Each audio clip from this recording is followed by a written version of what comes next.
कछु नाथ ना चाहिए मोरे। अब कछु नाथ ना चाहिए मोरे।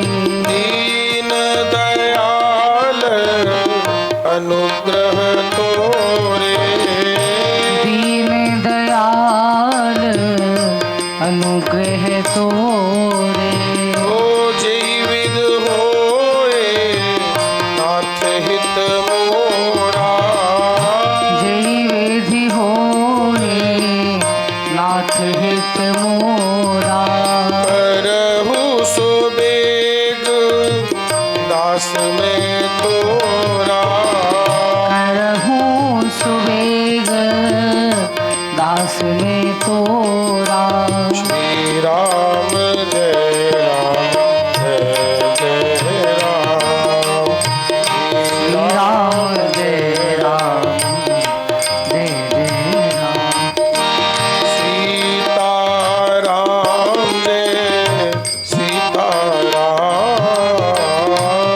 सीता राम जय सीता राम।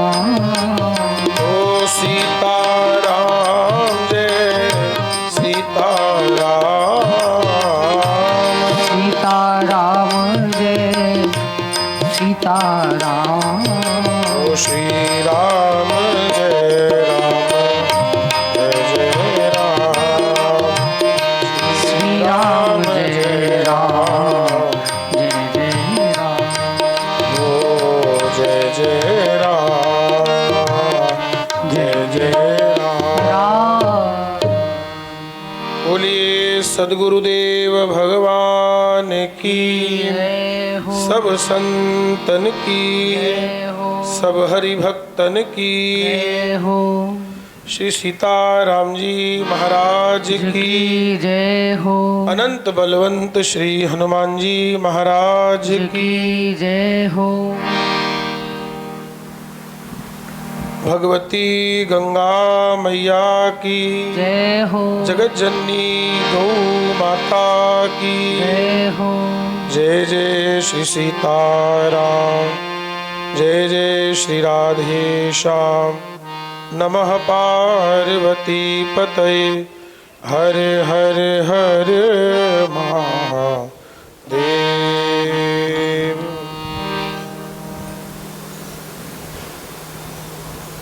परम कृपालु परम दयालु भगवान श्री सीताराम जी और उन्हीं की अहेतु की कृपा को प्राप्त करते हुए गीता भवन 3 नंबर के इस पवित्र प्रांगण में हम और आप मानव जीवन का जो सर्वोच्च फल है सत्संग, वो हम लोग प्राप्त कर रहे हैं महाराज। आज विनय पत्रिका का 5म दिवस है। 5म दिवस में हम लोग प्रवेश कर रहे हैं। पिछले 4 दिनों से हम लोग विनय पत्रिका के माध्यम से भगवान के स्वभाव को समझने का प्रयास कर रहे हैं महाराज, कि मेरे रघुनाथ जी का स्वभाव कैसा है। और लिखा है अति कोमल रघुवीर स्वभाव। और मैंने पहले दिन भी आपसे एक बात कही थी, ये भगवान का स्वभाव है कि वो हमारे अवगुणों की ओर नहीं देखते हैं, वो हमारे दोषों को नहीं देखते हैं। ये भगवान का स्वभाव है। अगर भगवान हमारे दोषों को देखना चालू कर दे तो हम में से किसी एक का भी उद्धार नहीं हो सकता, क्योंकि हम लोग तो दोषों की खान है महाराज। इसलिए मानस में एक चौपाई लिखी है कि राम जी कैसे हैं। बोले राम जी का स्वभाव कैसा है। बोले जन अवगुण प्रभु मान न काऊ, जन अवगुण प्रभु मान न काऊ, दीन बंधु अति मृदुल स्वभाव। उनका स्वभाव बड़ा ही मृदुल है महाराज। आइए आज एक और पद की हम लोग चर्चा करने जा रहे हैं। ये पद संख्या है 102। 102 नंबर पद संख्या है विनय पत्रिका का, और बड़ा ही प्यारा भाव है। पहले हम लोग इसको गा लेते हैं, समझ लेते हैं, फिर इसका भावार्थ करेंगे। नारायण, आज चर्चा करेंगे इसी पद पर। हाँ, अरे हरि तुम बहुत अनुग्रह कीनो, हरि तुम बहुत अनुग्रह कीनो। जितना आपको समझ में आए उतना गाओ। अब समझ में नहीं आया तो कोई बात नहीं, लेकिन जितना समझ में आए उतना गाओ महाराज। बड़ा प्यारा भाव है। हरि तुम बहुत अनुग्रह कीनो, हरि तुम बहुत अनुग्रह। साधन धाम विबुध दुर्लभ तन, साधन धाम विबुध दुर्लभ तन, मोहि कृपा कर दीनो, मोहि कृपा कर दीनो। हरि तुम बहुत अनुग्रह कीनो, हरि तुम बहुत अनुग्रह। ओ हरि तुम बहुत अनुग्रह कीनो, हरि तुम बहुत अनुग्रह। कोटिहु मुख कही जात न प्रभु के, कोटिहु मुख कही जात न प्रभु के, एक एक उपकार। हाँ, एक एक उपकार। तदपि नाथ कछु और मांगी हो, तदपि नाथ कछु और मांगी हो, दीजे परम उदार। हरि तुम बहुत अनुग्रह कीनो, हरि तुम बहुत अनुग्रह कीनो। ओ विषयवारी मन मीन, भिन्न नहीं होत कबहू पल एक।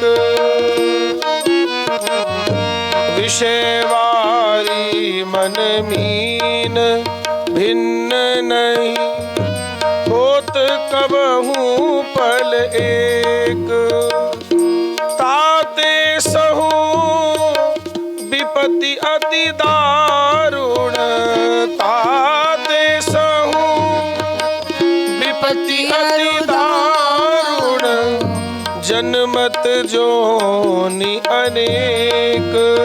हरि तुम बहुत अनुग्रह कीनो, हरि तुम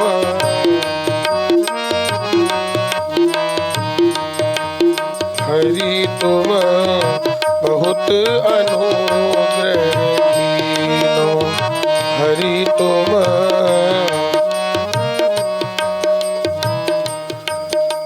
श्री राम जय राम, जय जय राम, श्री राम जय राम, जय जय राम।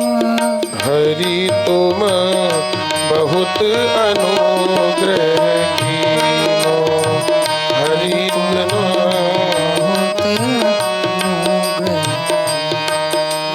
विषयवारी मन मीन, भिन्न नहीं होत कबहू पल एक। ताते सहु विपति अति दारुण जन्मत जोनी अनेक हरि तुम बहुत अनुग्रह कीनो हरि तुम बहुत अनुग्रह ओ कृपा डोरी बंसी पद अंकुश परम प्रेम मृदु चारो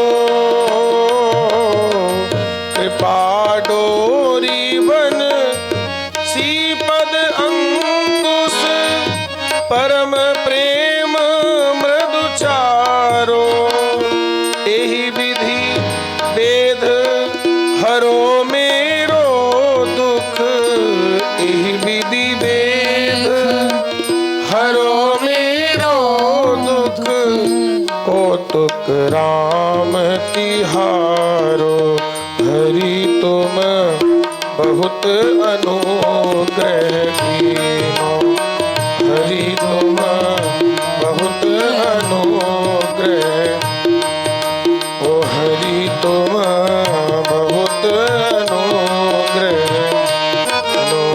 हरि तुम बहुत अनुग्रह है श्रुति विदत उपाय सकल सुर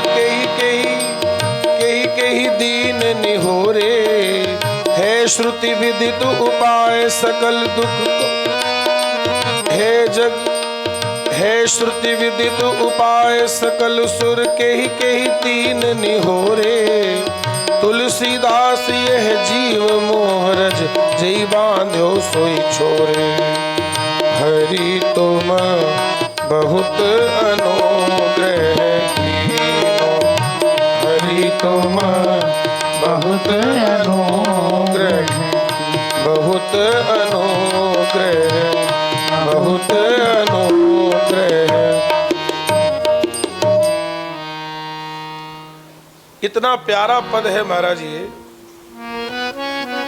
इस दास को इतना प्यारा लगता है ये पद तो मेरे मन में आया कि इसी पर हम लोग चर्चा करें आज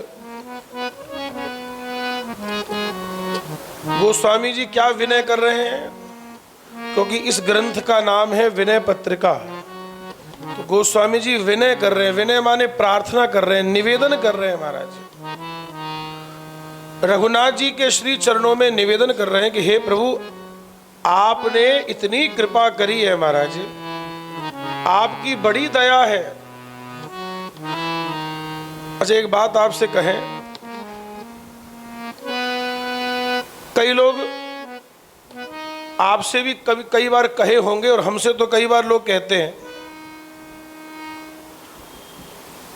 क्या कहते हैं लोग बोले महाराज जी गुरु जी पता नहीं भगवान हम पे कब कृपा करेंगे ऐसा लोग कहते हैं बोलचाल की भाषा में कि पता नहीं हम पर कब कृपा होगी तो जो व्यक्ति ये सोचता है या ये सोच करके बैठा है कि मुझ पर कब कृपा होगी ये उसका बहुत बड़ा अज्ञान है महाराज उसे भगवान की कृपा के बारे में पता ही नहीं है महाराज ऐसे व्यक्ति को ये पद पढ़ना चाहिए जो व्यक्ति ये कहता है ना मुझ पर कब कृपा होगी जो व्यक्ति ये कहता है कि मुझ पर कब कृपा होगी तो ऐसे व्यक्ति को ये पद पढ़ना चाहिए हरि तुम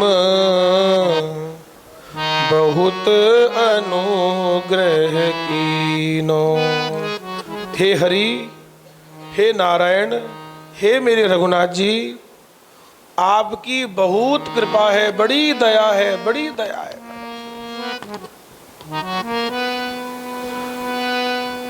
सबसे पहली कृपा क्या दिख रही है जो हम लोगों को भी दिखनी चाहिए महाराज हम लोगों को इसका अनुभव होना चाहिए गोस्वामी जी क्या कह रहे बोले प्रभु आपकी सबसे बड़ी कृपा क्या है साधन धाम विबुध दुर्लभ तन मोहि कृपा कर दीनो हे रघुनाथ जी क्या ये आपकी कृपा नहीं है कि आपने साधन का धाम और दुर्लभ तन ये आपने मुझे प्रदान कर दिया है ये आपने मुझे प्रदान किया है।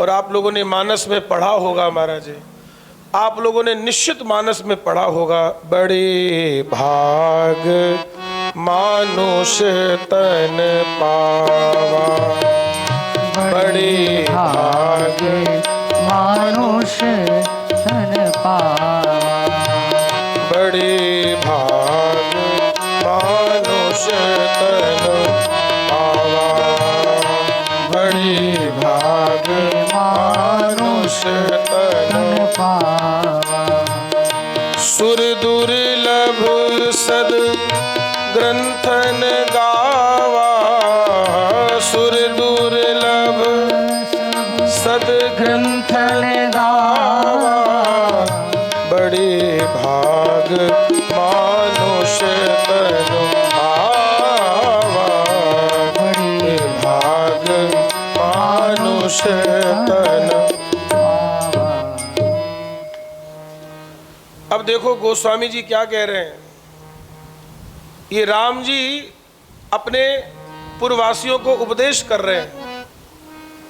ये उत्तरकांड का प्रसंग है। एक बार रघुनाथ बुलाए, गुरु दुज पुरवासी सब आए। सबको बुलाया राम जी ने और सबको बुला करके भगवान ने ये उपदेश दिया, बड़े भाग मानुष तनु पावा। बड़े भाग्य से मिला है, बहुत सौभाग्य से मिला है। मैंने शायद पहले या दूसरे दिन आपको बताया था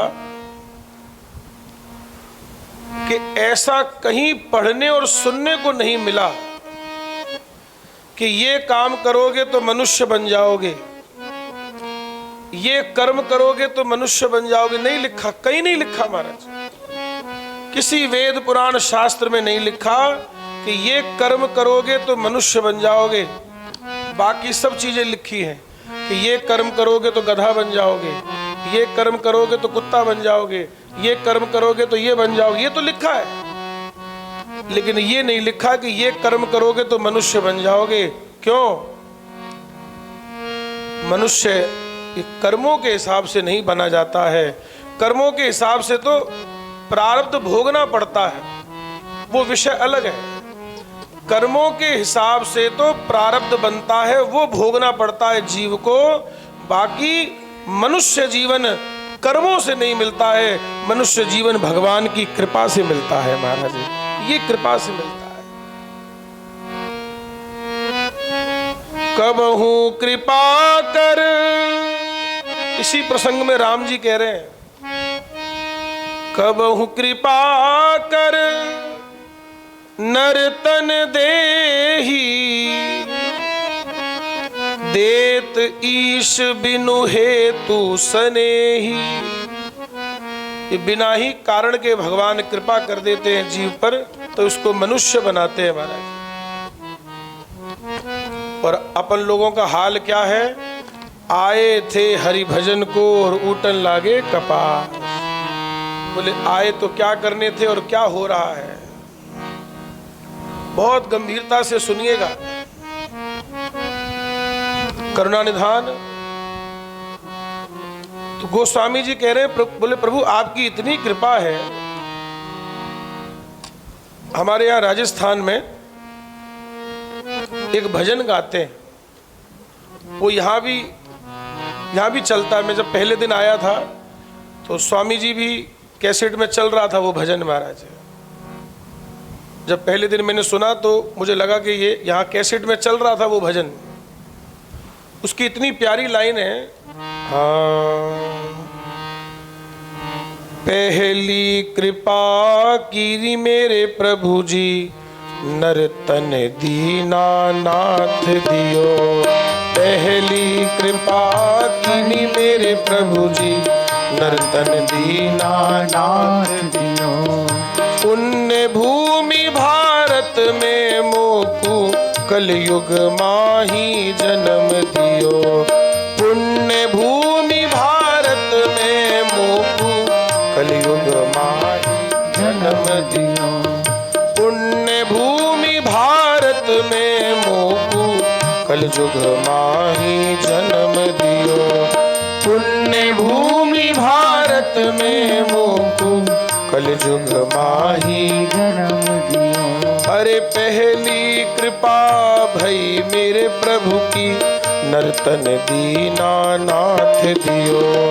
पहली कृपा भई मेरे प्रभु की नर्तन दीनानाथ दियो। हरे नर्तन दीनानाथ दियो। नर्तन दीनानाथ दियो। ये भगवान की पहली कृपा है। अब जो लोग कह रहे हैं ना, जो लोग ये कहते हैं कि हम पर कब कृपा होगी भगवान की, अरे आपको भगवान की कृपा दिख नहीं रही है। और 100 बातों की एक बात कह दूं, कृपा करना भगवान का कार्य नहीं है, कृपा करना भगवान का स्वभाव है। बिना कृपा के भगवान रह ही नहीं सकते। जैसे नशा करने वाला नशे के बिना नहीं रह सकता, झूठ बोलने वाला झूठ बोले बिना नहीं रह सकता, उपद्रव करने वाला उपद्रव के बिना नहीं रह सकता, ऐसे ही मेरे रघुनाथ जी बिना कृपा के नहीं रह सकते। कृपा करेंगे ही करेंगे महाराज। और आप लोगों ने सुंदरकांड की चौपाई पढ़ी होगी, सुनऊ विभीषण प्रभु के रीति करई सदा सेवक पर प्रीति। बड़ा प्रेम करते हैं महाराज। तो भगवान ने पहली कृपा क्या करी है माताओं बहनों भाइयों? पहली कृपा भई मेरे प्रभु की नर्तन दीनानाथ दियो। और इसी बात को गोस्वामी जी कह रहे हैं, मानस में भी कह रहे हैं और विनय पत्रिका में भी कह रहे हैं कि भगवान आपने मुझे मनुष्य जीवन दिया है। और ये मनुष्य जीवन कैसा है? केवल कमाने, खाना और सोना। कई लोगों की जिंदगी यही है। आप लोग भी देखिए संसार में रहते हैं, हम लोग भी जगह जगह घूमते हैं तो कई तरह के लोग मिलते हैं महाराज। और उनका जीवन कैसा है? बोले बढ़िया कमाओ, बढ़िया खाओ और चद्दर तान के आराम से सो जाओ, और कोई मतलब नहीं। उन्हें मतलब ही नहीं है शरीर का कहाँ से मिला, ये इसका क्या भाव है, मैं शरीर हूं कि आत्मा हूं, ये सब बातों पे विचार नहीं करते। वो भगवान के मंदिर तक नहीं जाते, कोई साधु संत से मतलब नहीं। बोले बढ़िया कमाओ, खाओ पियो, चैन से सो जाओ। उन्हें ये नहीं पता कि मनुष्य जीवन मिला ही साधन करने के लिए है, भगवत प्राप्ति के लिए मिला है। मैं अभी आज सुबह ही एक स्वामी जी की पुस्तक पढ़ रहा था, उसमें एक लेख पढ़ रहा था स्वामी जी का। उसमें स्वामी जी ने यही बात बताई है। बोले जीवों को ये पता ही नहीं है कि मानव जीवन मिला ही भगवत प्राप्ति के लिए है महाराज, उस अनुभव के लिए मिला है महाराज। भगवान तो प्राप्त है ही, उसका अनुभव करना है। मुक्त होने के लिए मानव जीवन मिला है, फंसने के लिए नहीं मिला, प्रपंचों में पढ़ने के लिए नहीं मिला। ये तो मुक्त होने के लिए मिला है महाराज, ये तो मुक्त होने के लिए मिला है। करुणानिधान ये साधन का धाम है, ये जो है ये साधन का धाम है महाराज। साधन धाम विबुध दुर्लभ तन मोहि कृपा कर दीनो। तो भगवान की पहली कृपा क्या हुई कि नर्तन दीनानाथ दियो। भगवान ने मनुष्य जीवन दिया है, ये भगवान की कृपा है। और इससे भी ज्यादा कृपा क्या है? पुण्य भूमि भारत में मोकू कलयुग माही जन्म दियो। अगर आप मानस का स्वाध्याय करते हैं तो मानस के उत्तरकांड में लिखा है, कलयुग समयुग आन नहीं जो नर कर विश्वास। अगर कोई विश्वास करे तो कलयुग के समान कोई युग नहीं है। तो आप कहोगे महाराज जी ये कलयुग तो बड़ा खराब है, बड़ा परेशान करता है, सबको बड़ा परेशान कर रखा है। इस युग के प्रभाव के कारण तो सब लोग बड़े हैरान हैं, परेशान हैं, होंगे। लेकिन इस कलयुग की जो विशेषता है वो और किसी युग की नहीं है महाराज। इस कलयुग की विशेषता क्या है? श्रीमद् भागवत जी, अब श्रीमद् भागवत जी से बोल रहा हूं। श्रीमद् भागवत जी कह रही हैं, यत् फलम नास्ति तपसा, यत् फलम नास्ति तपसा न योगेन समाधिना तत्फलम लभते सम्यक कलौ केशव कीर्तनात्। आहा, यहाँ लिखा है भागवत जी में महात्म्य में कि जो फल, यत् फलम नास्ति तपसा, जो फल तपस्या से नहीं मिलता, जो फल तपस्या से नहीं मिलता, यत् फलम नास्ति तपसा न योगेन समाधिना, न योग करने से मिलता है, न समाधि लगाने से जो फल नहीं मिलता, बोले वही फल इस कलिकाल में केवल और केवल गोविंद का कीर्तन करने से प्राप्त हो जाता है। महाराज, भगवान का कीर्तन करने से प्राप्त हो जाता है। अब बोलो फिर कलयुग है खास के नहीं? महाराज, कलयुग विशेष है महाराज। और कलयुग की एक विशेषता और है, अगर आपने कभी चौपाई पर ध्यान दिया हो, इस कलयुग की एक विशेषता और है, कलिकर एक पुनीत प्रतापा मानस पुण्य होए नहीं पापा। अगर आपने अपने मन में किसी के प्रति मन में पाप सोच लिया, तो कलयुग की यह विशेषता है कि केवल सोचने से फल नहीं मिलेगा। आप सोच ही तो रहे हैं कि मैं ऐसा कर दूं, मैं ऐसा कर दूं, उसका लिए पाप सोच रहे हैं, लेकिन आपने क्रिया में किया तो नहीं है। तो बोले एक कलयुग की यह भी विशेषता है कि कलिकर एक पुनीत प्रतापा मानस पुण्य होए नहीं पापा। बोले मानसिक पुण्य तो हो जाएगा, लेकिन मानसिक पाप नहीं लगेगा। महाराज, जैसे ऐसे बात को ऐसे समझो, अब कोई दीन है, दुखी है, भूखा है, या कोई किसी को कपड़े की आवश्यकता है, नग्न बैठा है या कम कपड़ों में बैठा है, और आपको देख करके मन में ये भाव आया, आहा अगर आज मेरे पास कुछ होता तो मैं भी इसकी सेवा कर देता। मन में ऐसा आता है ना, कई बार ऐसा आता है कि देखो है नहीं हाथ में कुछ, नहीं तो करने का तो मन बहुत है। महाराज, तो हमने प्रमाणिक संतों के मुंह से सुना है ये बात, हमने प्रमाणिक संतों के मुंह से सुना है, बोले अगर देने का भाव मन में आ गया तो आपकी सेवा स्वीकार हो गई महाराज, क्योंकि यही कलिकाल की विशेषता है महाराज। तो इसलिए कहा जा रहा है, पहली कृपा करी मेरे प्रभु जी नर्तन दीना नाथ दियो, और पुण्य भूमि भारत में मोकू कलयुग माही जन्म दियो। और हम लोग तो बड़े सौभाग्यशाली हैं जो इस भारत भूमि में जन्म हुआ महाराज है। अच्छा, आप एक चीज विचार करो, हमारे जितने भगवान के अवतार हुए, बोलो वो भी कहाँ हुए? सब भारत भूमि में महाराज। ये तो हमारे गुरुजी, भाई जी, हमारे गुरुजी एक बात विनोद में कहते थे, बोले ये तो अच्छा है कि सारे भगवान भारत में ही प्रकट हुए। ये तो महाराज जी कहते थे, बोले कई माताएं बहनें तो वो ले लेती है ना कि मेरा ये काम हो जाएगा तो उन देवी को प्रणाम करूंगी, कि वहां देवी को ढोक खाऊंगी। बोले ये तो अच्छा है कि कोई देवी अमेरिका या ऑस्ट्रेलिया में नहीं है, नहीं तो पति की सारी कमाई उसको ढोक खिलाने में चली जाती है, अमेरिका लाने ले जाने में महाराज। बोले सारी जितने भी देवी देवता हैं वो सब कहाँ हैं?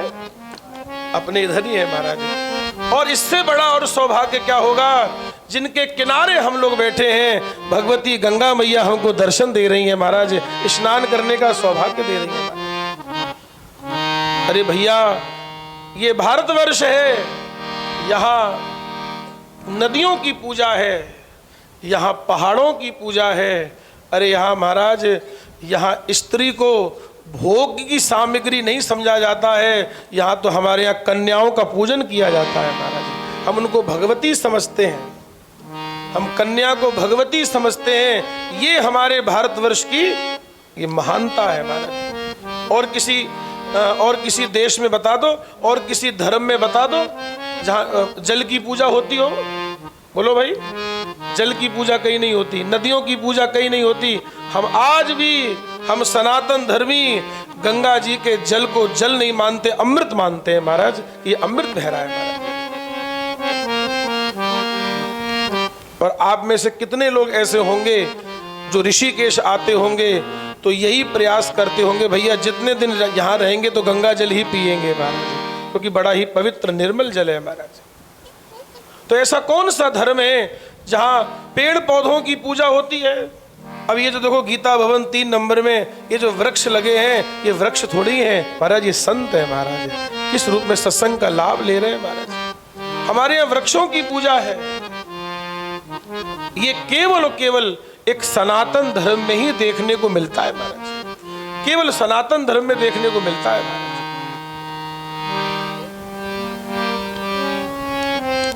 तो क्या सुना आप लोगों ने? गोस्वामी तुलसीदास जी विनय पत्रिका के इस पद में कह रहे हैं, साधन धाम विबुध दुर्लभ तन, मोहि कृपा कर दीनो, हरि तुम बहुत अनुग्रह कीनो। आज इसी पद की चर्चा कर रहे हैं, हरि तुम बहुत अनुग्रह कीनो।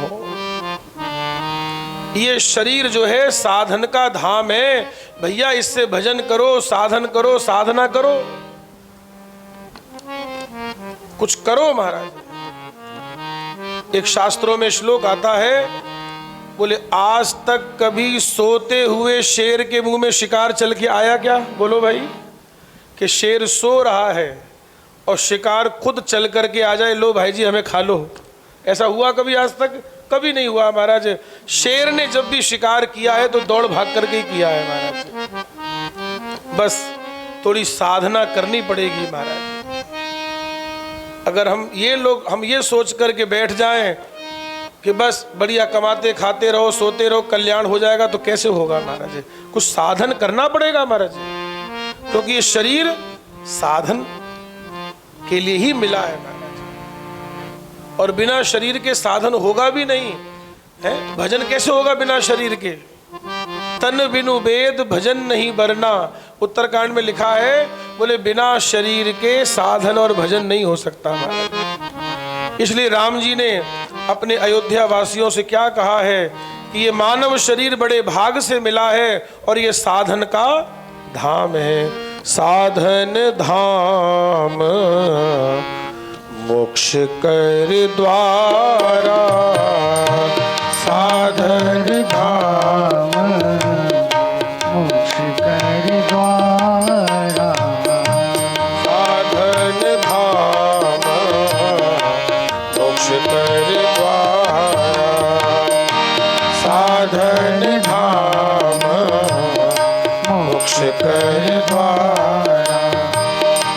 पाई न जेहि पर लोक समारा, पाई न जेहि पर लोक समारा, ओ पाई न जेहि पर लोक समारा, पाई न जेहि पर लोक सवारा, साधन धाम मोक्ष कर द्वारा, साधन धाम मोक्ष कर द्वारा, साधन धाम मोक्ष कर द्वारा, साधन धाम मोक्ष कर।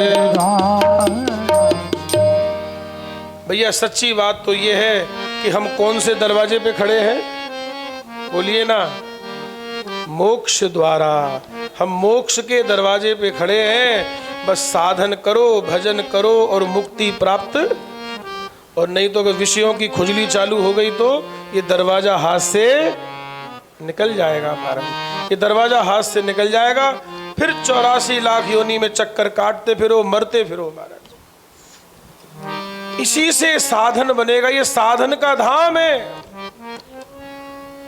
स्वयं भगवान श्री राम अयोध्या वासियों से कह रहे हैं, साधन धाम मोक्ष कर द्वारा।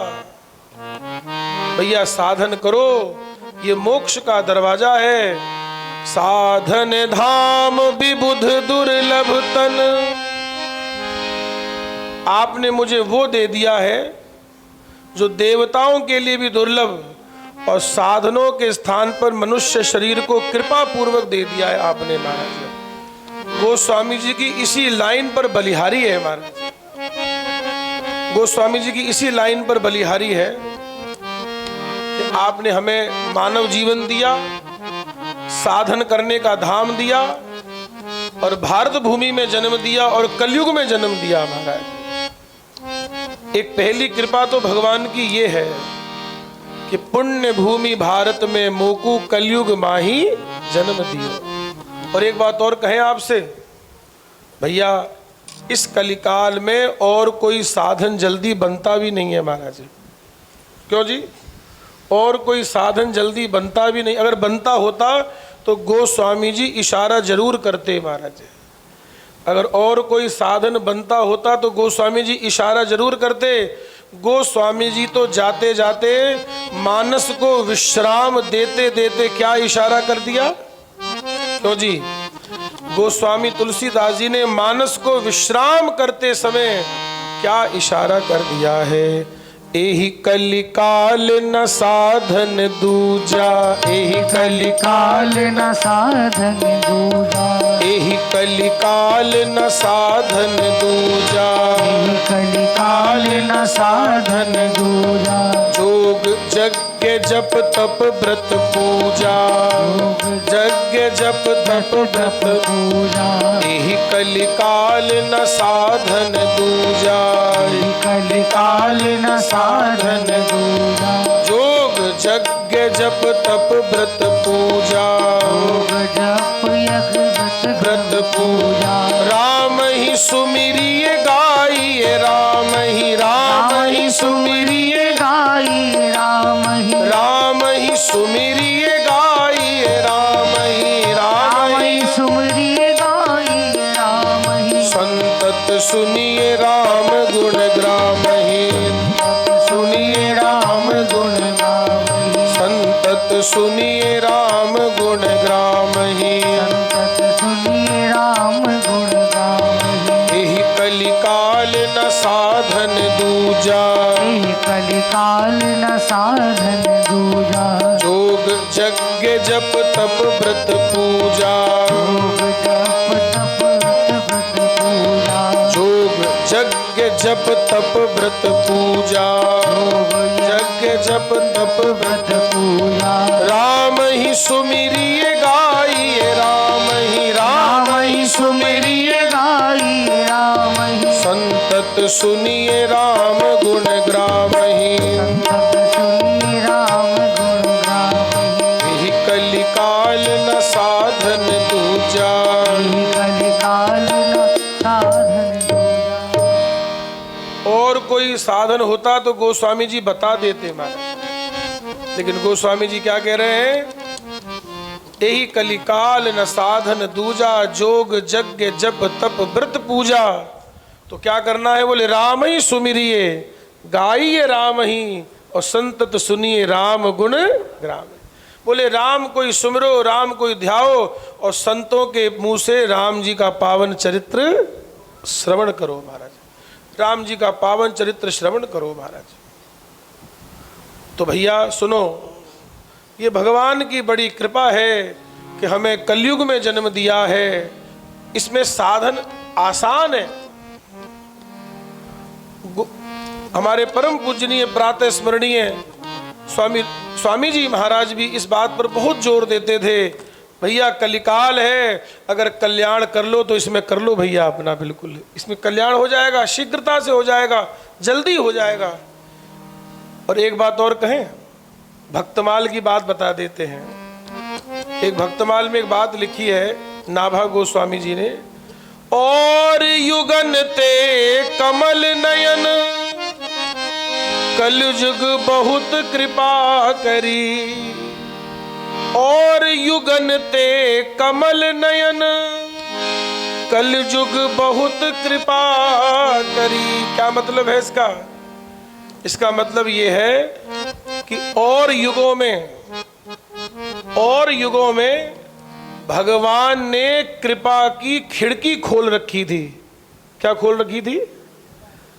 और युगों में भगवान ने कृपा की खिड़की खोल रखी थी, और कलयुग में भगवान ने कृपा का दरवाजा खोल दिया है महाराज। अब समझो बात को। और युगों में कृपा की खिड़की खुली हुई थी, पर कलिकाल में भगवान ने कृपा का दरवाजा खोल रखा है भाई। ये कलयुग की बड़ी विशेषता है। बहुत ज्यादा कोई साधन नहीं करना है, केवल नाम का आश्रय, सत्संग का आश्रय, और बस विषय भोगों से वैराग्य, नाम का आश्रय लेंगे तो धीरे धीरे सब हो जाएगा महाराज। अच्छा आप ऐसे बताओ, आप डॉक्टर के यहाँ हम लोग दिखाने के लिए जाते हैं, अगर कोई मरीज डॉक्टर से ये कहे कि पहले मुझे ठीक कर दो तब तुम्हारी दवाई खाऊंगा मैं, ऐसा कभी होता है क्या? कि पहले मुझे ठीक कर दो तब तुम्हारी दवाई खाऊंगा? डॉक्टर कहेगा मूर्ख, दवाई खाएगा तभी सही होगा। अगर हम ये प्रयास करेंगे कि पहले मन पर विजय प्राप्त कर लें, मन को नियंत्रण कर लें, वो मन हमारा विषयों में ना जाए, तो सारी जिंदगी प्रयास करते रहोगे, होगा नहीं महाराज। इसलिए क्या करो? बोले इसकी जो दवाई है वो खानी चालू कर दो, बीमारी धीरे धीरे अपने आप ठीक हो जाएगी महाराज। अगर तुम पहले इस प्रयास में रहोगे कि मन लग जाए, तो मन तो बड़ा चंचल है महाराज। चंचल ही मन है कृष्ण, गीता जी में कह रहे ना कि मन बड़ा चंचल है महाराज। इसलिए पहले नाम का आश्रय ले लो महाराज, बीमारी अपने आप ही ठीक हो जाएगी महाराज। तो भगवान ने कौन सी कृपा करी? तो दोबारा सुन लीजिए। पहली कृपा भई मेरे प्रभु की, नर्तन दीना नाथ दियो, पुण्य भूमि भारत में मोकू, कलयुग माही जन्म दियो। और भगवान की दूसरी कृपा क्या है? अरे दूजी कृपा करी करुणा में, धर्म सनातन पंथ दियो। दूजी कृपा करी करुणा में, धर्म सनातन पंथ दियो। दूजी कृपा करी करुणा में, धर्म सनातन पंथ दियो। दूजी कृपा करी करुणा में, धर्म सनातन पंथ दियो।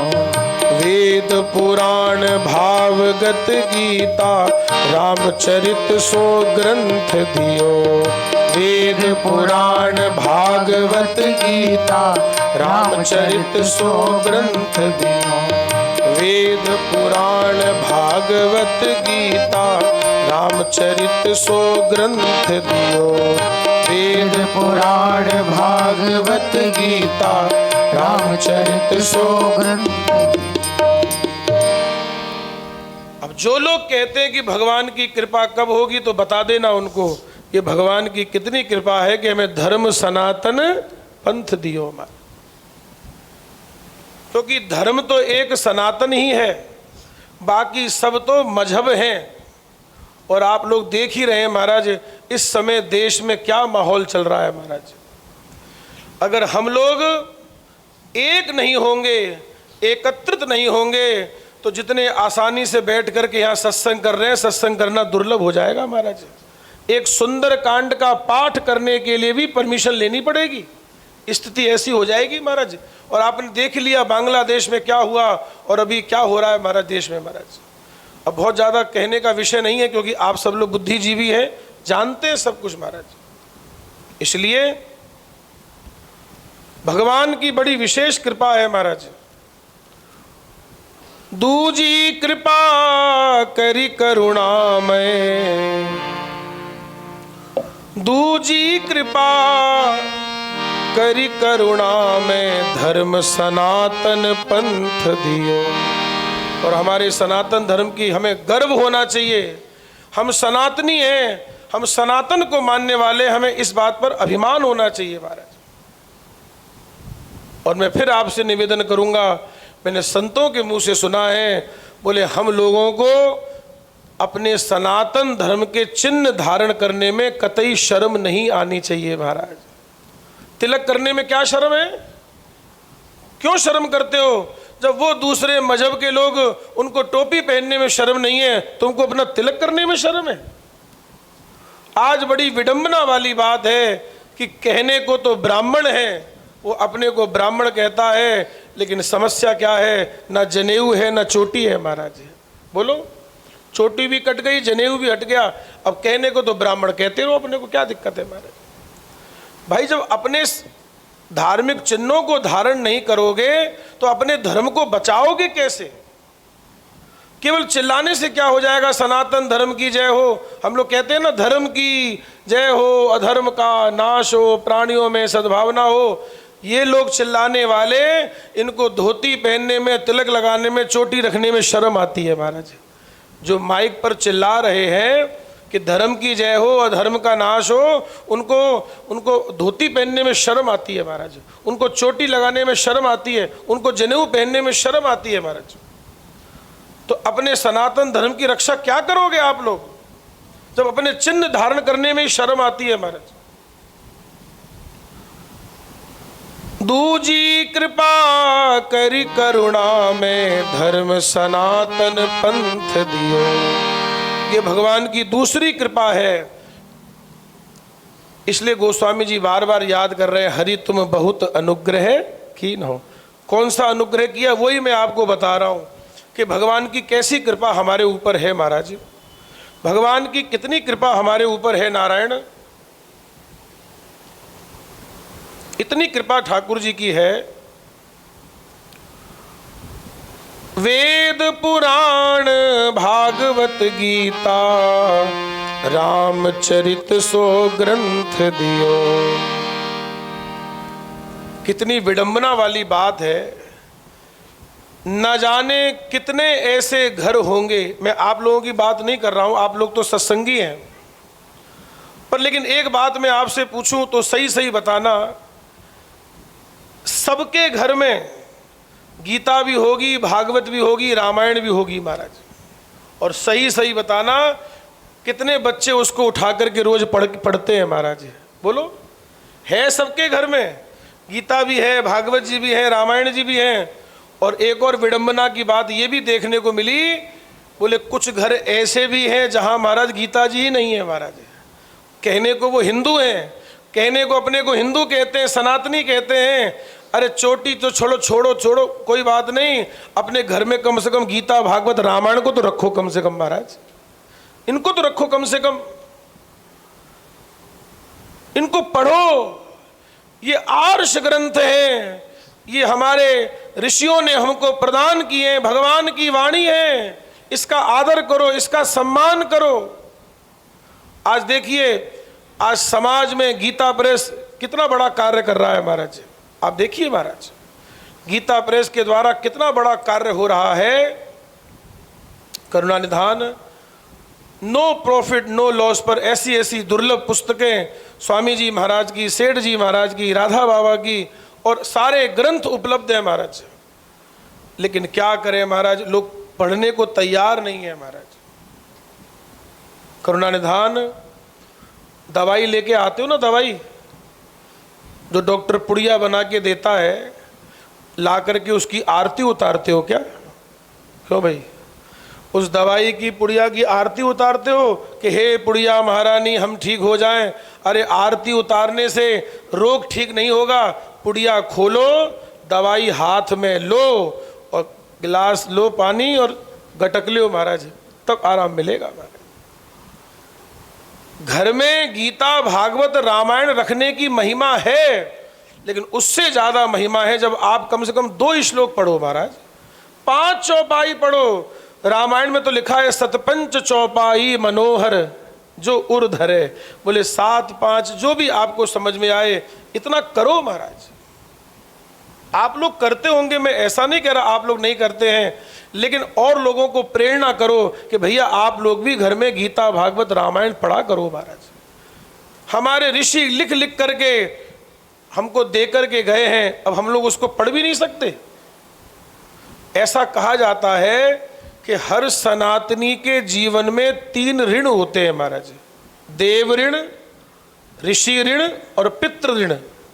सुनना, 3 ऋण सबके ऊपर होते हैं, देव ऋण, ऋषि ऋण और पितृ ऋण। ये देव ऋण कैसे सही होगा? बोले देवताओं का यजन करके, पूजन करके, उनकी आराधना करके। और पितृ ऋण कैसे से मुक्त होगा? बोले संतान की उत्पत्ति करके। अब रह गया ऋषि ऋण, तो ऋषि ऋण कैसे उतरेगा?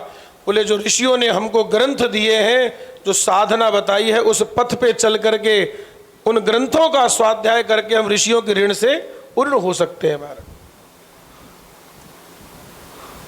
वेद पुराण भागवत गीता रामचरित सो ग्रंथ दियो।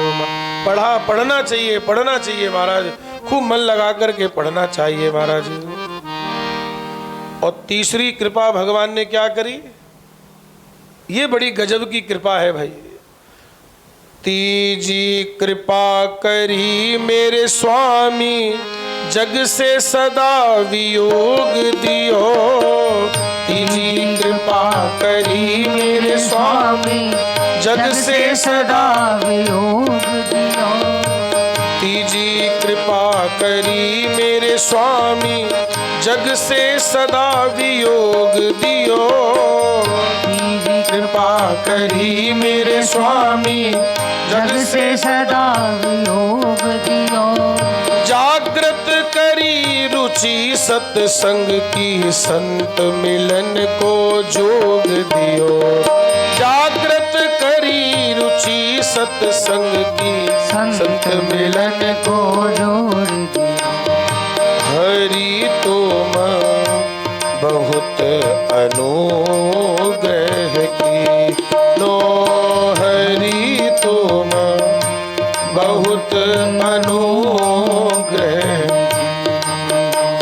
साधन धाम विबुध दुर्लभ तन, मोहि कृपा कर दीनो। साधन धाम विबुध दुर्लभ तन, कृपा कर दीनो। तीजी कृपा करी मेरे स्वामी, तीजी कृपा करी मेरे स्वामी। जग से सदा वियोग दियो। हाँ, जग से सदा वियोग दियो।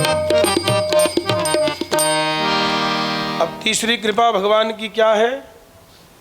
कि इस संसार से मन हट जाए महाराज। ये बहुत बड़ी बात है, सत्संग में मन लग जाए। देखो एक बात आपसे निवेदन करें, पहले तो कहा जा रहा है कि मनुष्य जीवन मिलना दुर्लभ है, ठीक है, और मनुष्य जीवन के बाद हमें गीता भागवत रामायण जैसे ग्रंथ मिले, ये उससे भी ज़्यादा दुर्लभ है। और तीसरी चीज़ दुर्लभ क्या बताई? बोले जग से सदा वियोग दियो। जागृत करी रुचि सत्संग की।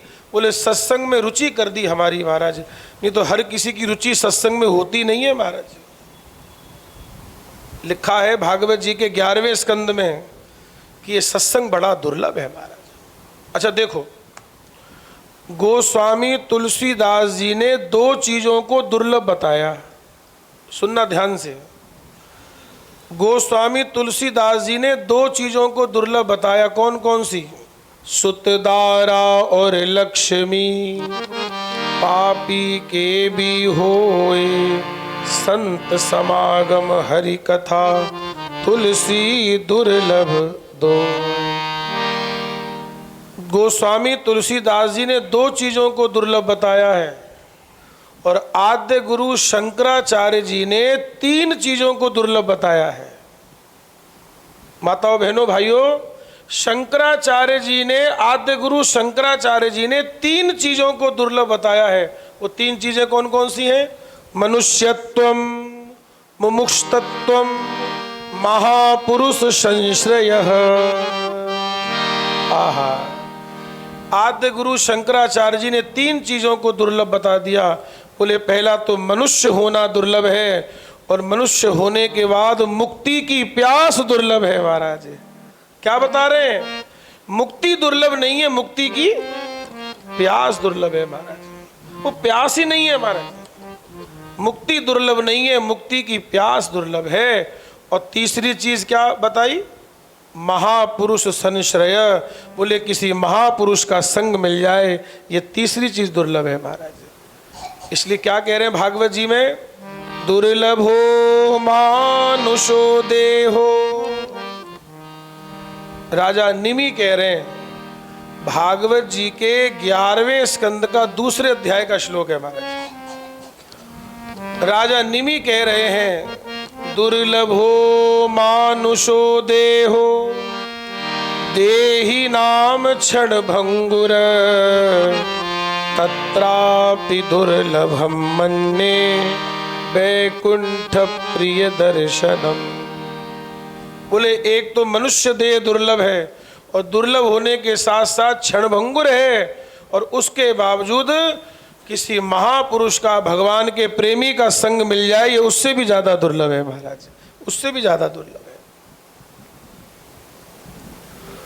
आप लोग महाराज कितने सौभाग्यशाली हैं, यहाँ कितने साल से सत्संगी आ रहे हैं, और यहाँ कितने लोग ऐसे बैठे होंगे जिन्होंने स्वामी जी का संग प्राप्त किया होगा। महाराज हैं वो दुर्लभ क्षण नहीं है तो क्या है महाराज? वो स्वामी जी बैठ करके जो सत्संग करा रहे हैं और जो श्रोता सुनते हैं, ये उनका परम सौभाग्य रहा। महाराज जो स्वामी जी का दर्शन मिला और वाणी सुनने को मिली। महाराज किसी महापुरुष का मिलना ये बिना भगवत कृपा के संभव ही नहीं है, ये दुर्लभ है।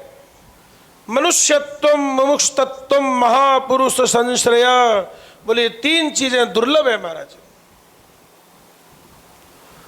तो संसार से रुचि हट करके और सत्संग में रुचि लग जाए, ये बिना भगवान की कृपा के संभव नहीं है। महाराज आप लोगों पर भगवान की इतनी विशेष कृपा है जो आप लोगों की सत्संग में रुचि है। महाराज सत्संग करते मन लगा करके,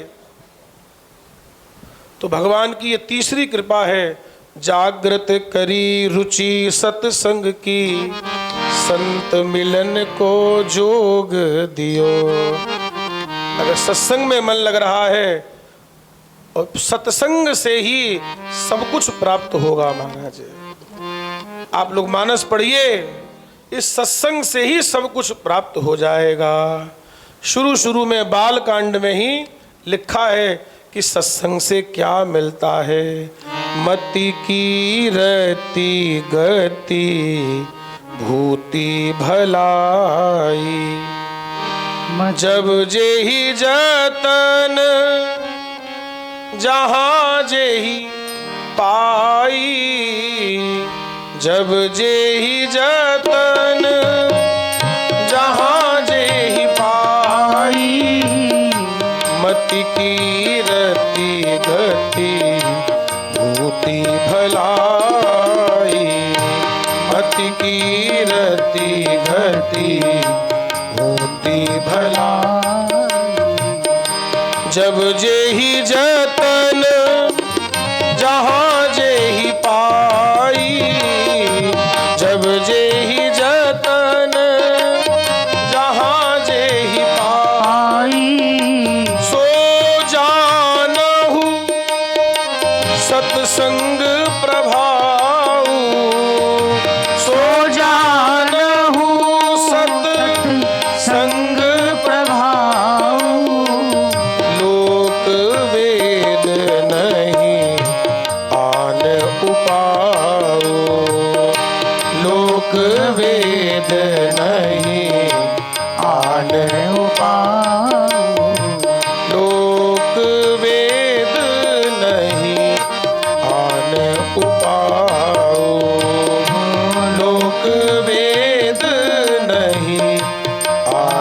उपाय।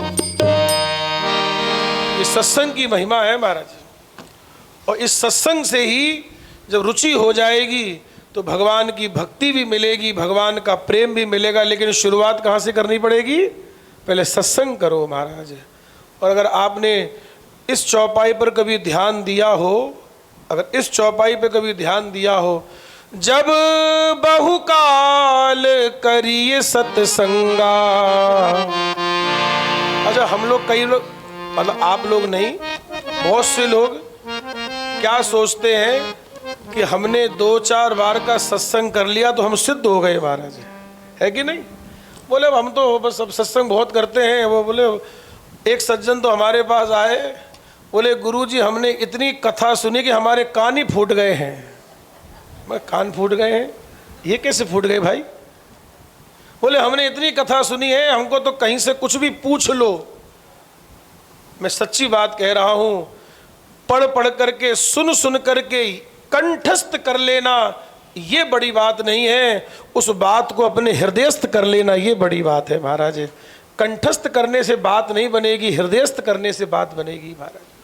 मैं आपको खूब बढ़िया बढ़िया बिना देखे सब चौपाई सुनाता रहूं, उससे कुछ नहीं हो जाएगा। कंठस्थ करने से काम नहीं होगा, हृदयस्थ करने से काम होगा महाराज। वो हमारे व्यवहार में दिखे तो सही, हमको याद है, इससे कोई फर्क नहीं पड़ता महाराज। मैं आपको ऐसे ऐसे व्यक्ति दिखा दूंगा जिनको पूरी मानस कंठस्थ है महाराज। बोलो, पूरी मानस कंठस्थ है। रात को सोते सोते कहीं से भी उनसे चौपाई पूछ लो, बता देंगे, अगली चौपाई बता देंगे, पिछली चौपाई बता देंगे। याद करने की भी अपनी एक महिमा है, लेकिन हमारा कहने का भाव यह है कि केवल कंठस्थ करने से काम नहीं चलेगा, हृदयस्थ करने से काम चलेगा महाराज। उसको हृदयस्थ करे महाराज। और आपने मानस की इस चौपाई पे ध्यान दिया हो, जब बहुकाल करिए सत्संगा, तब ही हो ही सब संशय भंगा। और हम 2-4 बार के सत्संग में क्या समझने लगते हैं? हो गए, हम तो तैयार हो गए। अरे भी कुछ तैयार नहीं हुए, अभी बहुत समय लगेगा। ऐसा मन में कभी नहीं आना चाहिए। और ऐसा तो कभी मत सोचना कि हमने बहुत सत्संग किया है। भैया, आप महादेव से बढ़कर के तो नहीं है ना? क्यों भाई, महादेव से बढ़कर के हो गए थे? हम महादेव से बढ़कर के तो नहीं हो सकते। महादेव तो महादेव हैं, भोलेनाथ। लेकिन वो भी मांगते हैं तो क्या मांगते हैं? बोलो, अगर महादेव भी मांगते हैं तो क्या मांगते हैं? बार बार बर मांगहूं, हर्ष देहु श्री रंग, पद सरोज अनपायनी, भक्ति सदा सत्संग। मैं आपसे एक निवेदन करूं, आप मुझे ये बताओ कि शंकर जी को सत्संग की आवश्यकता है क्या? बोलो भाई। अरे वो तो निजानंद मस्ती में है, एकदम है। नमामि शमीशान निर्वाण रूपम, विभुम व्यापकम ब्रह्म वेदस्वरूपम, निजम निर्गुणम निर्विकल्पम निरीह, चिदाकाश माकाश वासम अजेहम। अरे उन महादेव को क्या आवश्यकता है, जो स्वयं सिद्ध हैं, जो स्वयं निर्विकार हैं, जो स्वयं निर्मोही हैं, जो स्वयं निर्विकल्प हैं। लेकिन ऐसे महादेव भी क्या याचना कर रहे हैं कि हे प्रभु मुझे सत्संग दीजिए महाराज। क्यों? क्योंकि वो जानते हैं कि मेरी भक्ति, मेरा भजन कहाँ सुरक्षित रहेगा? बोले सत्संग के डिब्बे में ही सुरक्षित रहेगा महाराज। अच्छा, एक बात बताओ माताओं बहनों, सोने की अंगूठी पहनती हो या हीरे की अंगूठी पहनती हो, या कभी पहनी होगी या अभी पहनते हो। अच्छा, जब तक उंगली में पहन रखी है तब तक तो ठीक है ना? अभी अपनी उंगली में है तब तक तो ठीक है। लेकिन कभी उतार करके रखने का मन होता है तो कहाँ रखते हो? ऐसे ही पटक देते हो क्या? लो पड़ी है, ले। नहीं, जब कभी उतार करके रखने का मन होता है तो कहाँ रखते हैं? बे डिब्बी में हो, डिब्बी हो महाराज, बे डिब्बी में जचार, मेरे पूरा जाप तो कर। बोलो, बे अंगूठी रो पूरो जाप तो कर, पाछे बे अलमारी में घाल देवे लॉकर में महाराज। तो बस यही तो बात है। ये जो भक्ति है, भजन है, थोड़ा सा जो नाम जप कर लेते हैं, सुनो, थोड़ा सा जो नाम जप कर लेते हैं, थोड़ा सा जो स्वाध्याय कर लेते हैं, थोड़ा सा जो सुमिरन कर लेते हैं, ये तुम्हारा सुमिरन स्वाध्याय ये सुरक्षित कैसे रहेगा? बोले जब सत्संग के डिब्बे में रहेगा तो सुरक्षित बना रहेगा महाराज। इसलिए सत्संग बराबर करो महाराज। बार बार बर मांगहूं हर्ष देहु श्री रंग, पद सरोज अन पायनी भक्ति सदा सत्संग हो महाराज। वैसे एक बात है, गोस्वामी तुलसीदास जी ने जहां जहां मानस में लिखा है सत्संग, मोस्टली ज्यादातर 80% जहां जहां गोस्वामी जी ने लिखा है सत्संग, उससे पहले एक शब्द जरूर लगाया है सदा। सदा माने हमेशा करते रहो महाराज। जैसे यहां भी लगा हुआ है ना, बार बार बर मांगहूं हर्ष देहु श्री रंग, और पद सरोज अन पायनी भक्ति सदा सत्संग। और कहाँ लिखा है?